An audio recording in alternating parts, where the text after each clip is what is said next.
What's up, everyone? It's Asil Swade from Swade Strong Fitness. So I was planning on doing this video last Friday and uploading it to my channel, but I got really sick. I thought I had the flu, but it was some sort of virus. So I can finally make this video without coughing every 2 seconds. So anyways, what this video is going to be about, the topic is what my personal supplement stack is and how I handle taking supplements as a type 1 diabetic. You know, a lot of people ask me, I get a lot of emails on how I keep my blood sugar stable while I take supplements. So I want to address that to you all, and also my personal supplementation advice, just for a lot of you guys who are new to taking supplements and are kind of skewed the wrong way towards what they really do to your body, what's beneficial for you, and what's just a bunch of crap, you know? So anyways, like I said, I get a lot of emails about supplements, and especially how I handle them with a type 1 diabetic. So starting the video, going to go ahead and show you guys everything I take and what I've been taking for maybe a year now. I'd say around a year. Okay, so starting with number 1, multivitamins. So you guys might be thinking this is very basic, and it is. All I do is take this one. This is what I think actually is one of the most important supplements that you really need just for overall health. It's just a 1-a-day multivitamin. Now, a lot of people think you need to get these high-quality brands like Animal Pack or something like that. Guys, you're going to be a lot better off with this. You get 250 tablets, and this is probably like anywhere from 10 to 15 bucks. It's not that serious, guys. You don't need such a high-quality brand. You know, they're only selling you for just to get enough money and to get more money out of you. You know, this is just same. It's going to do the same thing. It's just a lot cheaper. So this is what I usually get, just a 1-a-day multivitamins. This helps a lot. Just with micronutrition, a lot of people concentrate on the big picture, you know, macronutrients or carbs or fats or proteins, but they forget about just their overall health and micronutrients. You know, you get all your vitamins and your nutrients from this thing, and especially a lot of us, say they're college students or something. A lot of times our diets aren't 100% great. You know, we're not eating as many whole foods as we can, so we're missing a lot of vitamins, and that's where this comes in handy. So 1-a-day of these, and how I'm going to go ahead and explain how each one of these supplements affects my blood sugar. So multivitamins does not affect my blood sugar whatsoever at all. Usually what affects my blood sugar, guys, is something that has carbs or sugars, okay? This doesn't affect my blood sugars, you know, the longevity of it. So yeah, you're safe with just taking one of these, diabetic or not. So after multivitamin, so I don't actually have the next supplement, but I use a fish oil. So I just ran out, you know. I'm gonna go ahead and get another pack of it, but fish oils are also, I think, one of the most important things. And as I said again, just very simple, just to get your omega-3 fatty acids. A lot of us don't get the healthy fats we need. We get the other kinds of fats, but that'll just ensure you get the good kind of fats that your body really needs. So how that affect my blood sugar? It really doesn't, guys. Like I said, it doesn't really have any carbs. It's just fats, just a source of fat. That's really all it is. So that really doesn't affect my blood sugar at all.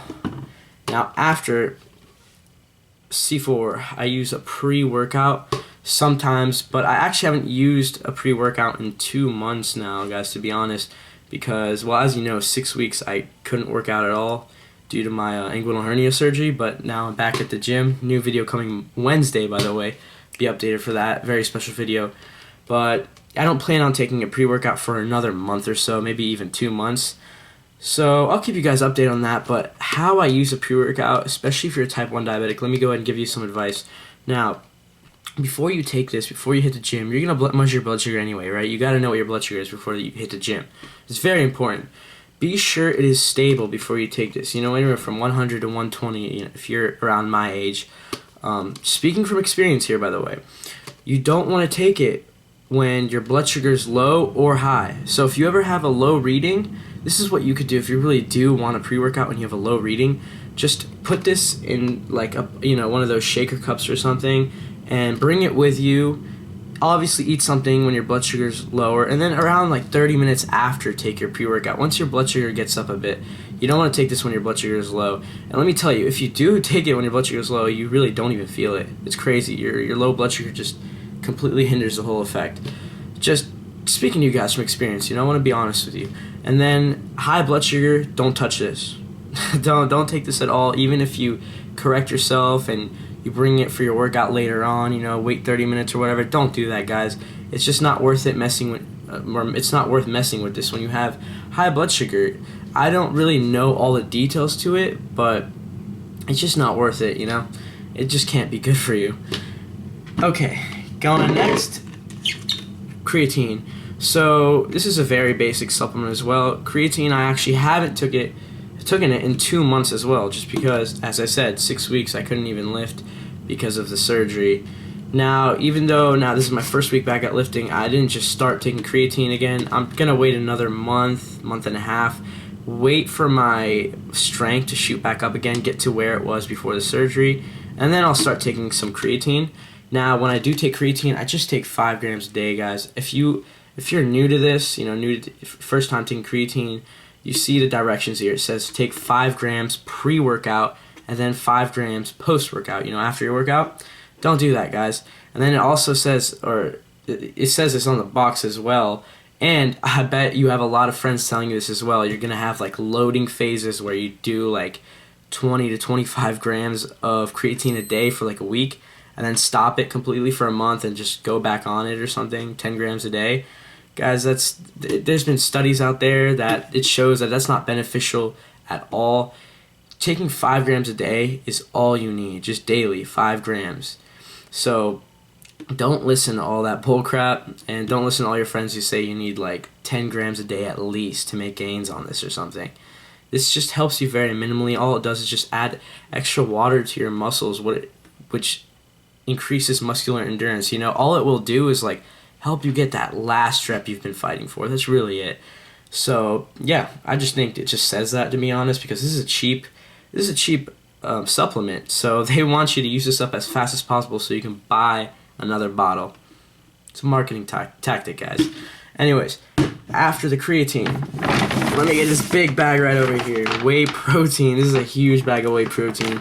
But I forgot to tell you guys how I kind of base my blood sugars off this. Creatine really, there's been studies with something about blood sugar correlation with creatine, but my personal experience, nothing has ever happened to my blood sugar taking creatine.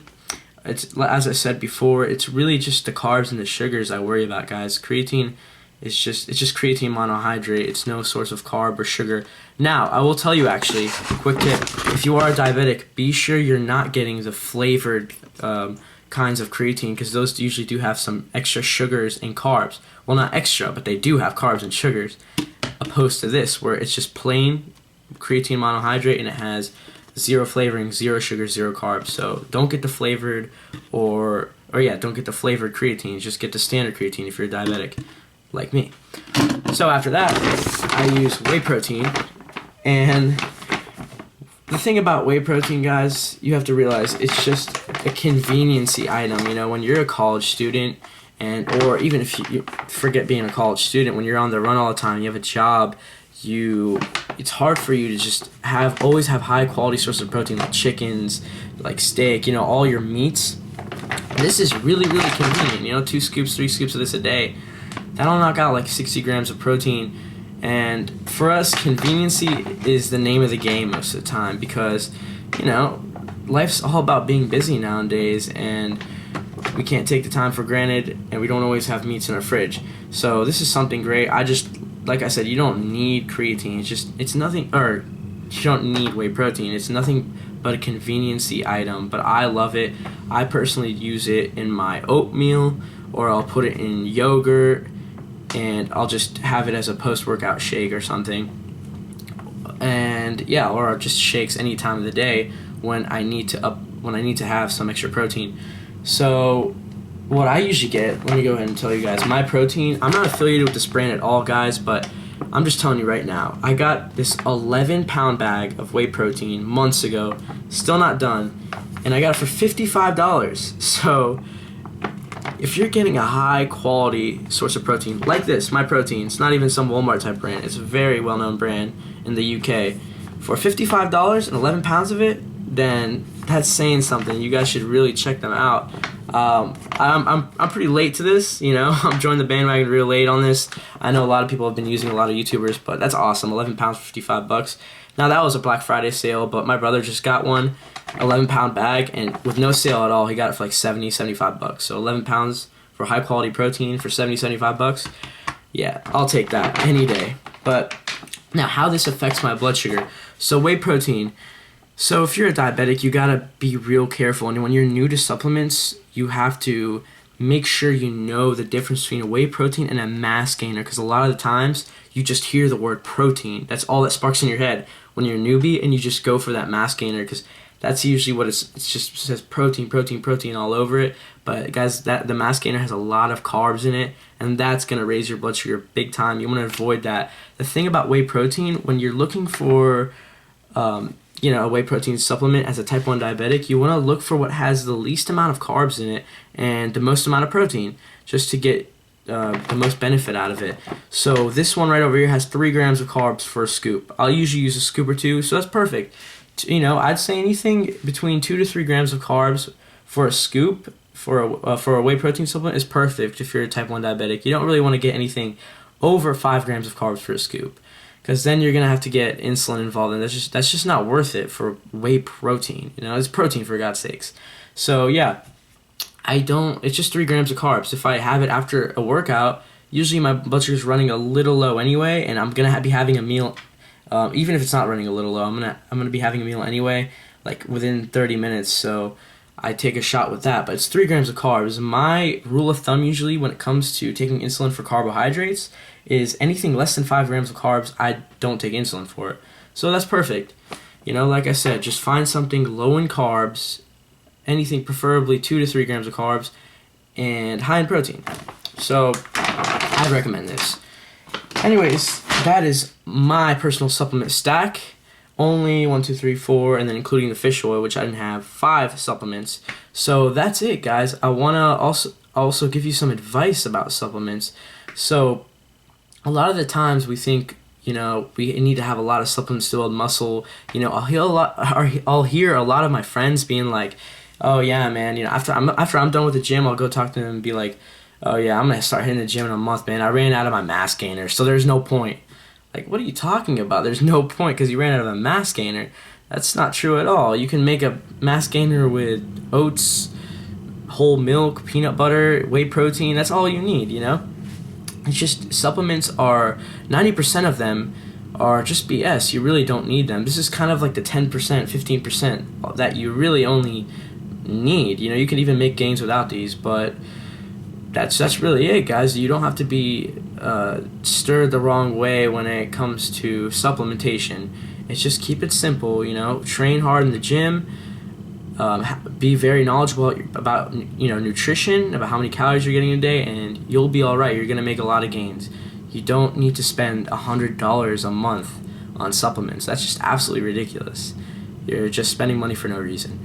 Anyways, that's also my advice on how I deal with my blood sugars, because as I said in the beginning of the video, I do get a lot of emails from type 1 diabetics regarding supplementation and blood sugar correlation. So anyways, that's the video.